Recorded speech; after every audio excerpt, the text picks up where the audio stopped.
South Sudan. I've learned a lot in Israel, especially with my chef. I've learned how to make use of the resources that are available to create scientific and hands-on practice with very cheap and easily gain things that are possibly can be get and can be reused, and this is something that I learned, and I also appreciate that I've learned how science can act in terms of being creative and being innovative.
I am from Kenya. I want to take this opportunity to thank Mashav for giving me the time to attend this particular seminar. It was very important in the sense that I learned project-based learning. I also learned that education is fun and that we should allow children to learn. The role of the teacher, therefore, is just to facilitate learning so that the children can be able to learn. Equally important, I learned the bird education, and I realized that in Israel, bird education has been used to promote multidisciplinary approach in teaching. Thank you.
From Nepal, And I'm Ungsu from Nepal.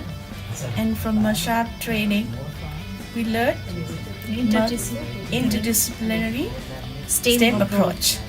It's very practical and inspiring. Thank you.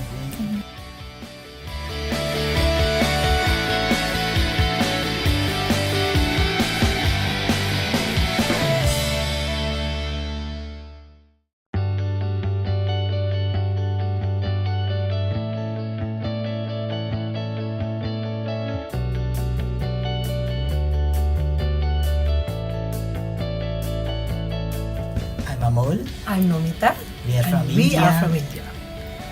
The Mashav training program has been absolutely excellent, full of fun, innovative and a lot of learning. Yeah, it's always lots of learning, interdisciplinary approach of using STEM, and I should say engagement of the STEM in my country will happen always. Thank you, Mashaf. Yeah, it's all thanks to Mashao. Let the learning begin with 3 dots. It's me,